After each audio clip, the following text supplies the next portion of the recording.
کہ میں اپنی دیکھیں نا گدھا بن کے زندگی گزارنا کوئی بری بات نہیں ہے، گدھا ہونا کوئی بری بات تو نہیں ہے، لیکن جو اگر کوئی گدھا ہے اور گدھوں کی طرح زندگی گزارتا ہے پھر تو ٹھیک ہے.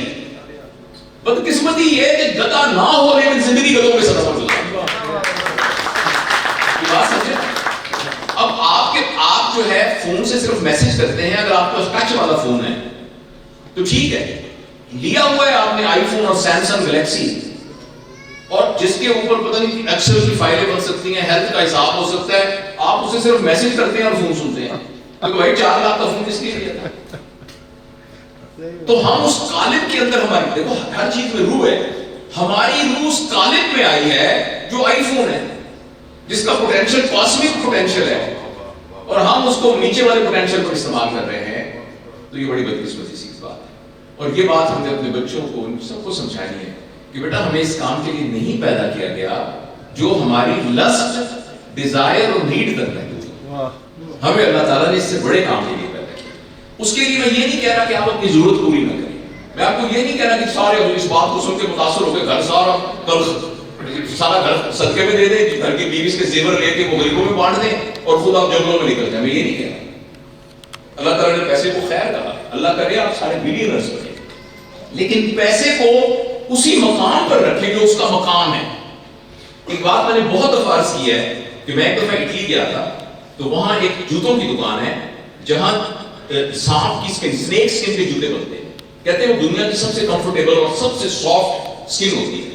اچھا وہ میں نے ایسے پوچھا ایک جوتے کی قیمت جو سب سے کم تھا تو وہ 3 لاکھ روپے تھی، اور یہ بات ہے آج سے کوئی 10-12 سال پہلے کی. تو 3 میری تنخواہ 35,000 تھی، تو 3 لاکھ روپے تو مطلب بہت زیادہ تھے. میں آپ سے یہ کہہ رہا ہوں کہ اگر آپ کے پاس 3 لاکھ روپیہ ہے تو آپ سنیک سکن کے جوتے لے لیں، لیکن چونکہ وہ 3 لاکھ کے ہیں تو اس جوتے کو اٹھا کے ٹوپی کی جگہ سر پہ رکھ دیں. سر کے اوپر وہ 10 روپے والی ٹوپی رکھنی ہے، اس 10 روپے والی ٹوپی کو وہ 3 لاکھ کا جوتا ریپلیس نہیں کر سکتا. یہی پیسے کا ہے. اللہ کرے آپ کے پاس 3 لاکھ روپے کا جوتا ہو، اللہ کرے آپ کے پاس ہوائی جہاز ہو، اللہ کرے آپ کے پاس 10 گاڑیاں ہو، اللہ کرے آپ کے پاس بہت پیسے ہیں، لیکن ان کو رکھیں اسی مقام پر کوئی جس مقام کا صرف قیمتی ہونے کی وجہ سے اس کو سر پہ نہیں چڑھا رہے ہیں.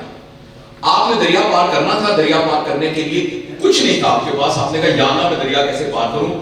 آپ نے محنت کی، ایک کلہاڑا لیا، لکڑیاں کاٹی، رسے لیے اور میخیں لی، لکڑی کا کام سیکھا اور ایک کشتی بنائی، اور اس کشتی کے ذریعے آپ نے دریا پار کر لیا.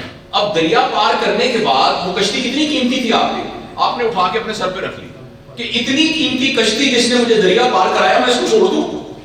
آپ اس کو سر پہ لے کے نہیں پھریں گے، اس لیے کہ وہ پرپز نہیں تھا، وہ means to achieve a purpose تھا، وہ وسیلہ تھا پرپز پر پہنچنے کا، پرپز نہیں تھا.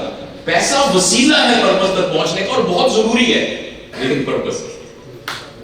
اور جس وقت ہمارے دماغوں سے یہ بات نکل گئی کہ پیسہ پرپز نہیں ہے، means to achieve a purpose ہے، اسی دن ہم نیڈ کی لیول سے اٹھ کے اوپر کے لیول پر چلے جائیں. جس دن ہم نے اپنی زندگی میں پیسے کو وہی مقام دیا جو اس کا مقام ہے، اور وہ چیزیں جو پیسے سے خریدی نہیں جا سکتی ان کو وہ مقام دیا جس کا وہ مقام.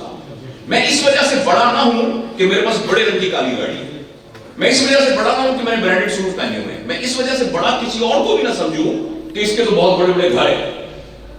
میں کسی کو اس لیے بڑا سمجھوں اور اپنے آپ کو اس طرح کا بڑا بنانے کی کوشش کروں کہ میں سچ بولتا ہوں، میں ایماندار ہوں، میں لوگوں کا خیال رکھنے والا ہوں. وہ چیزیں جو، اور یہی ماحول میرے بہت ہی پیارے بہنوں بھائیوں میں اپنے گھروں میں قائم کرتے ہیں. پلیز اپنے گھروں کے اندر سے ایک میں فکرہ بولتا ہوں، آپ سارے پڑھے لکھے لوگ ہیں، جس فکرے سے، جس گفتگو سے پیسہ سیلیبریٹ ہو رہا ہے وہ تذکرہ گھر میں نہیں ہونا چاہیے.